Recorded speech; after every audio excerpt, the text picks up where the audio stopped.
아침에 읽으실 하나님의 말씀은 창세기 40장 8절로 15절까지 말씀입니다.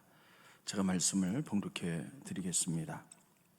창세기 40장 8절로 15절까지 말씀. 그들이 그에게 이르되 우리가 꿈을 꾸었으나 이를 해석할 자가 없도다.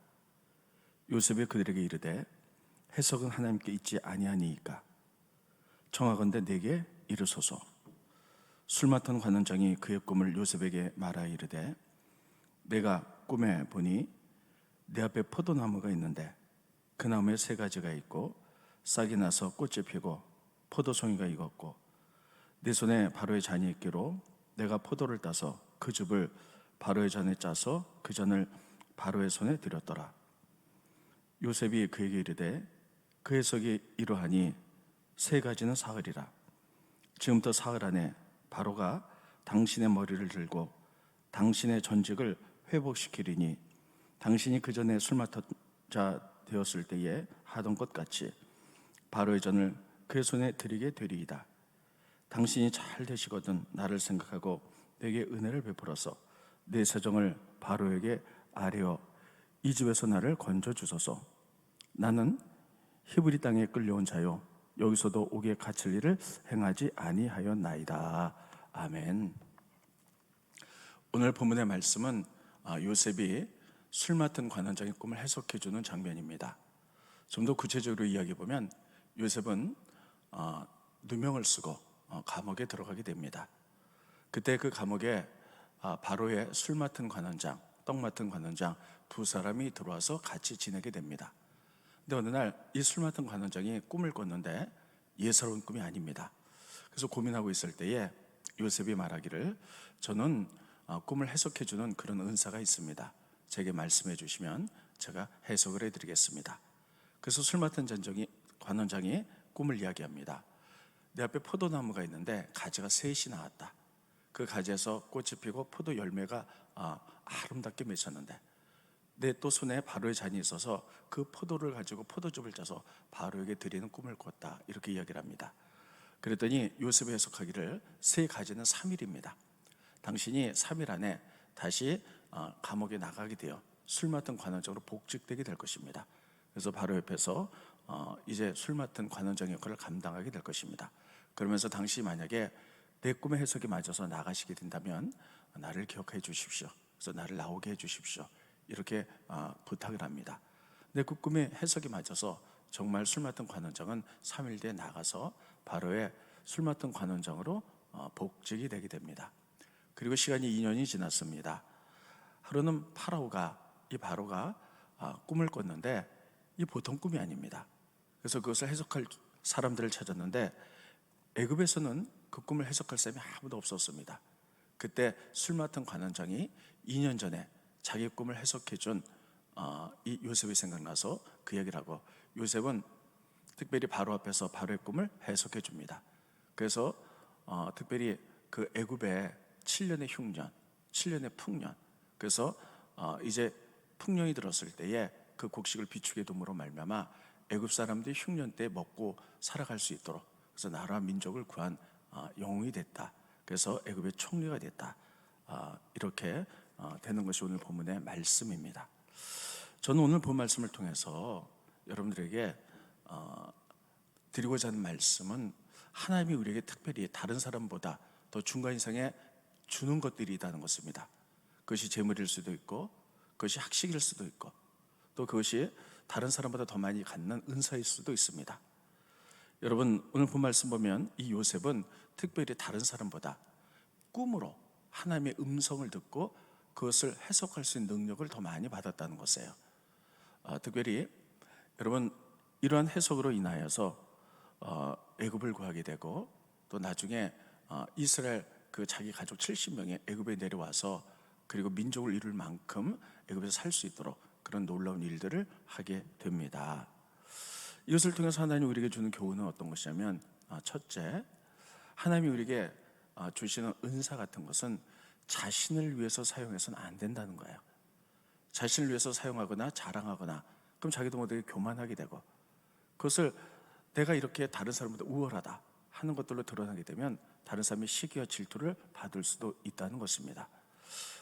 우리가 그 앞에 보면 요셉은 어렸을 때부터 꿈을 꾸고 그리고 꿈을 해석한 능력이 있었습니다.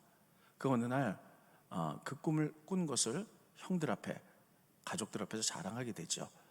내가 어느 날 내 볕단이 있는데 11개의 볕단이 나를 향해서 절하는 꿈을 꾸었다.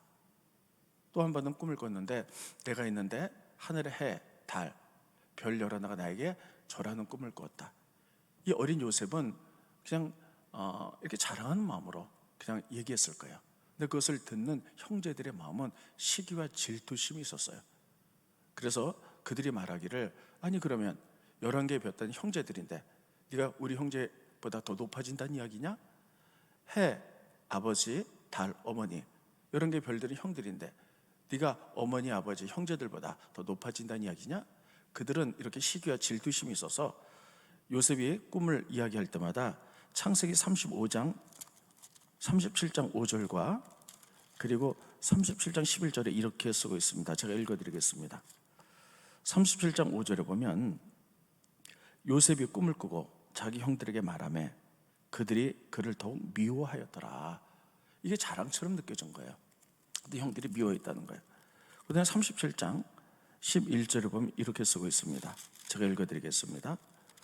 꿈 얘기를 하자 그의 형들은 시기하되 그의 아버지는 그 말을 간직해 두었더라. 형들은 그것을 가지고 시기했다는 거예요. 그래서 형들의 반응은 미워하고 더욱 미워하고 시기했다. 여러분 그렇습니다. 하나님이 우리에게 주신 은사들이 있어요. 다른 사람보다 더 많이 가진 것, 그것이 재물일 수도 있고 학식일 수도 있고 기술일 수도 있고, 이 특별히 요셉에게 있어서는 다른 사람보다 더 많이 가진 은사는 뭐냐면 하나님의 음성을 꿈으로 듣고 그리고 해석하는 능력이었는데, 그것을 자랑식으로 하다 보니까 자기도 모르게 교만해지고 그것을 듣는 사람들은 시기, 질투심이 생겨서 미워하고 그리고 시기했다. 성경에 그렇게 기록하고 있습니다. 그러나 반면에 그 은사를 다른 사람을 위하여 하나님의 형상을 위하여 사용했을 때 그것은 놀라운 축복의 결과를 가져온 것을 볼 수가 있습니다. 오늘 본 말씀 보면 술 맡은 관원장이 꿈을 꿨지요. 그때 이 요셉은 그 꿈을 해석해 줍니다. 그래서 술 맡은 관원장이 감옥에 나가게 됩니다. 그리고 이제 애굽 왕 파로가 꿈을 꿨을 때 그 꿈을 해석해 주죠. 그래서 이제 그 꿈을 만약에 요셉이 해석해 주지 않았다면 7년의 풍년 동안에 애굽 사람들이 다 먹고 마시고 허비했다면 7년의 흉년 동안에 여러분 애굽 사람들은 많은 고통과 죽음과 어려움에 그들을 경험했을 겁니다.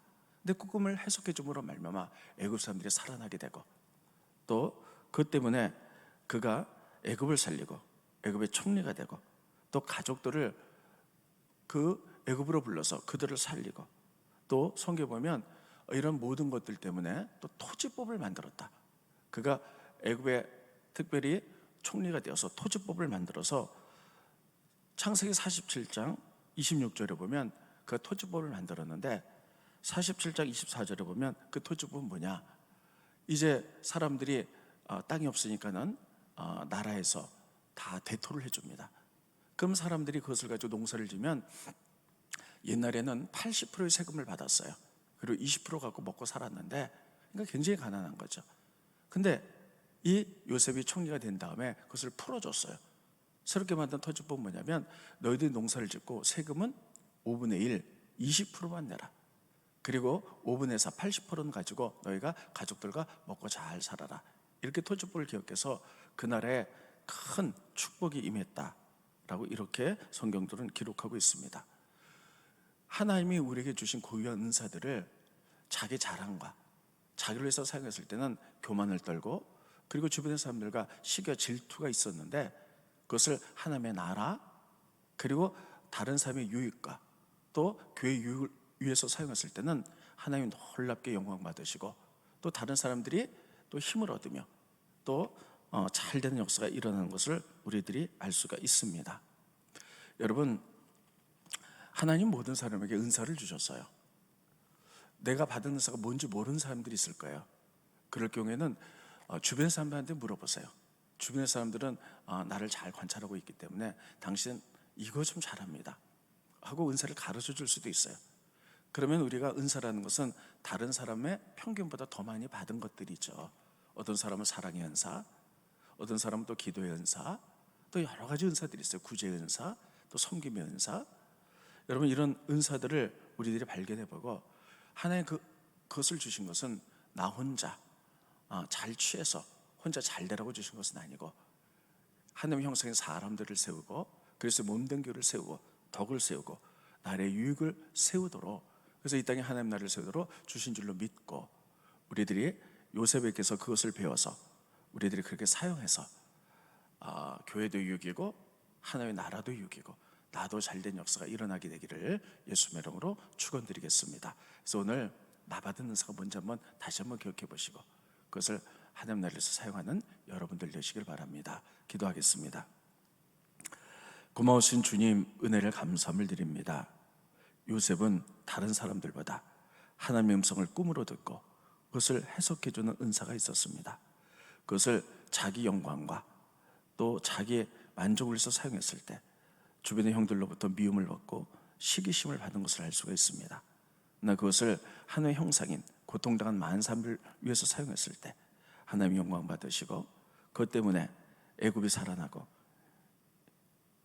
특별히 애굽의 총리가 되고 토지법이 만들어져서 많은 사람들을 살리고 하나님을 영화롭게 하는 일들이 일어났습니다. 하나님, 우리들에게도 주신 은사가 있는 줄로 믿습니다. 그것이 무엇인지 먼저 잘 발견하고 그것을 하나님 나라와 사람들 유익하고 교회 덕을 세운 데 사용하여서 이제 나에겐 축복이요 하나님 나라가 왕성하게 일어서는 놀라운 역사들이 일어날 수 있도록 우리를 사용하여 주시옵소서. 예수님의 이름으로 기도하옵나이다. 아멘.